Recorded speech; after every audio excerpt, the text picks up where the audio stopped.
Hello everybody and welcome back. Today we'll be reviewing the Transformers War for Cybertron Trilogy, Netflix, Decepticon Soundwave. And this elusive figure is rumored to be said to be at certain Walmarts, although I know that the stock is very low, or it's very hard to find. There are reports that some are showing up, so I would say just keep at it. Anyway, so let's take a look at this packaging real quick. There usually is a background that looks like this Decepticon logo here, all kind of I don't know, cut up, I guess, but I don't have that here. And you can see the artwork on the side.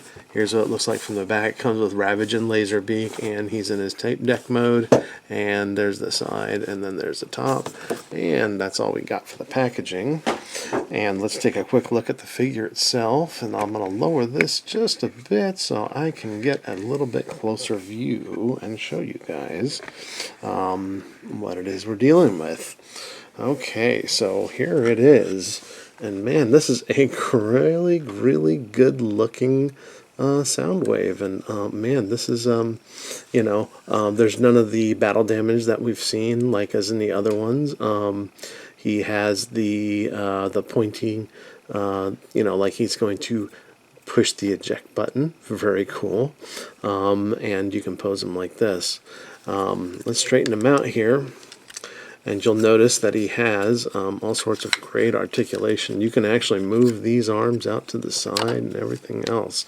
You can bend the arms almost, way beyond 90 degrees. And then and he also has waist swivel and knee bends and things like that. Cool stuff.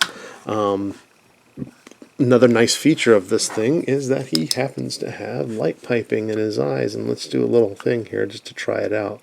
There you go. Now that's some glowing red eyes right there. Really cool stuff. So, he's a very, very solid figure. I'm going to say that right off the top. He has really tight joints and very, very posable. He's got that whole little bit of an ankle tilt here, and so he looks really good. Also, the eject button does work. Sometimes the cassette gets in the way, but because it's a little bit too big sometimes. There we go. We'll pop Ravage out there, and that's what he looks like with it. And you see, comes out fine.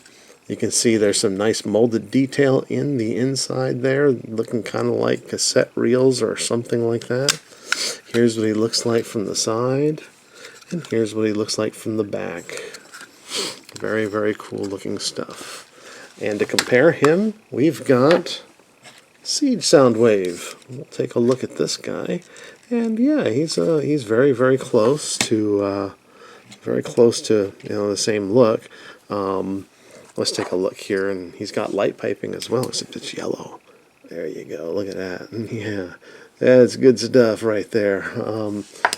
But you do notice that his front chest plate is that stores the cassettes. The molding looks exactly the same on the inside, it's got that kind of scratched up look. One difference that I did notice between these figures is that these weapons here don't have the red around them like you see in the Siege version. However, I don't think that that's really a deal breaker or anything, so that's what we got there. Now, let's take a look at his Ravage and Laserbeak cassettes, and here's what they look like. And let's take a look at the Laserbeak one, and you can see here he's got, he doesn't have anything that indicates he's any kind of cassette, we can do a little quick transformation. There is a peg right here, and we'll talk about this peg in just a second.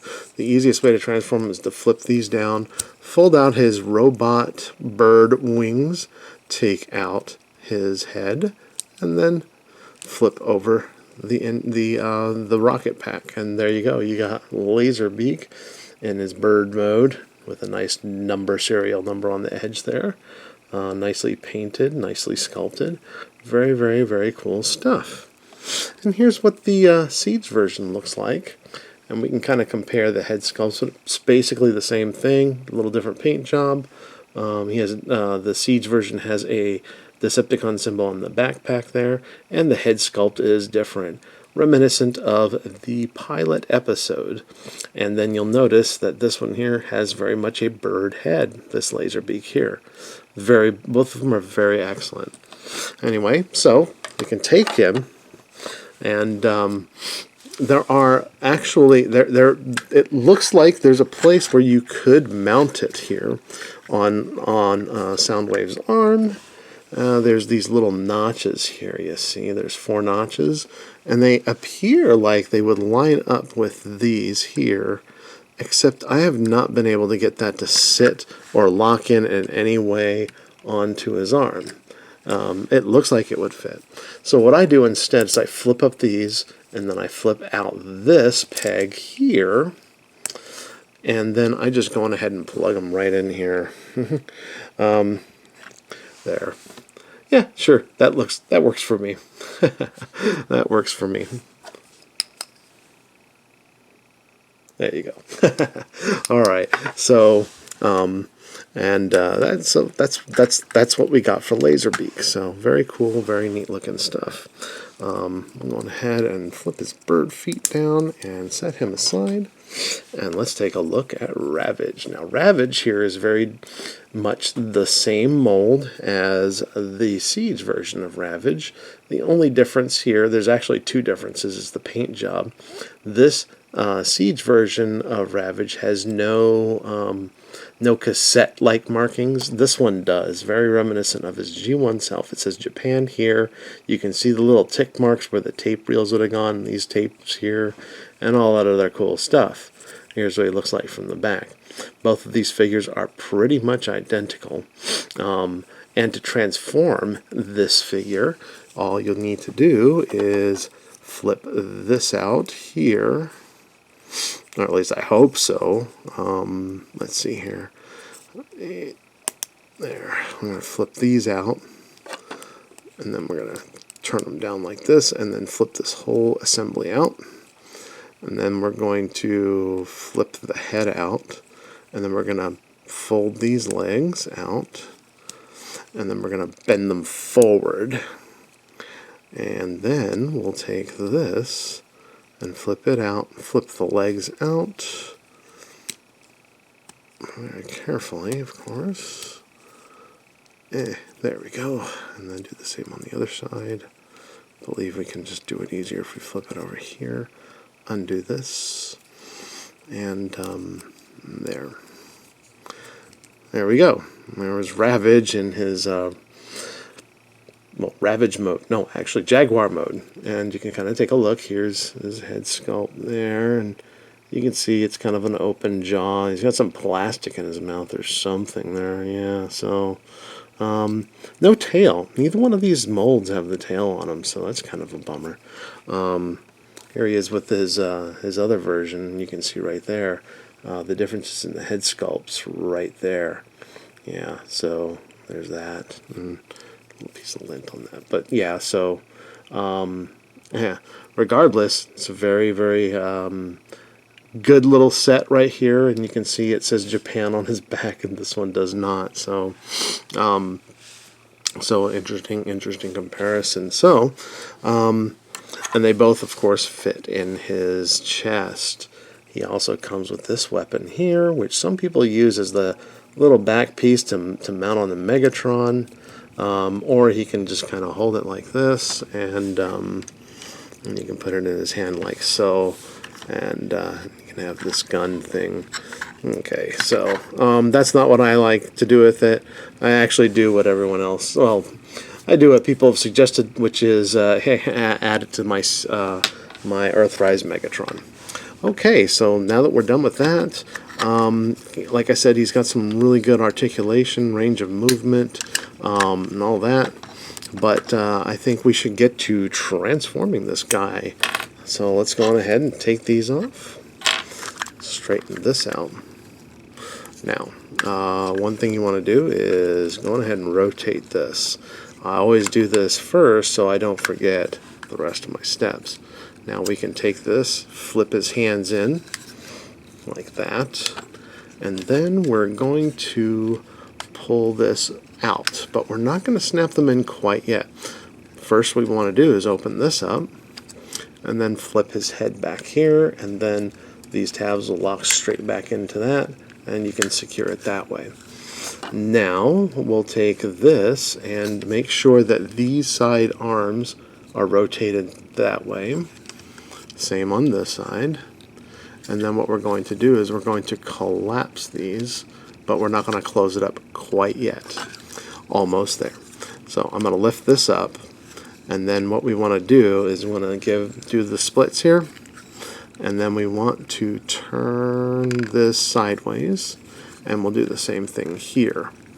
Now before we start collapsing things in, we need to open up this panel and then flip this out and then push this foot in here. And if you see that peg, that hole right there, that peg will fit into the hole. Close that up and then snap it closed. Do the same thing for the other side. Open, open, put in, snap, and close. Great. And now what we want to do is we will go on ahead and close these. There's a tab here, and there's a slot on this back. Make sure that those line up. And then there's one other thing we can do. We can make sure that these arms actually interlock there. They have tabs as well, and we'll close them up like that. Then what we want to do is go on ahead and close this, and you'll see another tab and another slot. Another tab and another slot. Lock them in place and give it a good squish. Same thing on this side. Tab in the slot. Give it a good close there.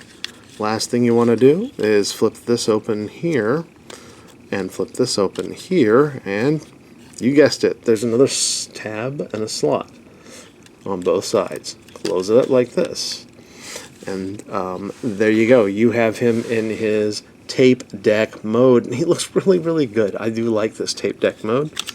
Yep, still works. And you can this is what he looks like from the back, and the bottom he looks like this. And then one thing you can do is you can take these and this gun here, actually this is not the gun, this is the gun here, you know, it has this thing that locks into place. You can push that in. Now on both the Siege copy and this one, this is kind of a little bit loose, but it works. Take it, and then you can peg it in this way if you want to store it. And then the other side stores exactly like that one. And then the way you'll know it is that these things here, these will be sticking out right there. And then you can take the gray gun and you can peg it in here for storage. Now, just to demonstrate what a cassette would look like inside, I'm going to go on ahead and transform Laserbeak, and we'll go ahead and put them in there. And there it goes. So, and there's Laserbeak, and see that that kind of ejects fairly well. So, yeah, that's nice, very nice. So, yeah, do I recommend this figure? Yes, I do. At the time of this recording, it is, I believe, $39, and you can find it at Walmart. I think you can also find this figure at, there's a Japanese release of it, but you're probably going to pay a lot more for that one.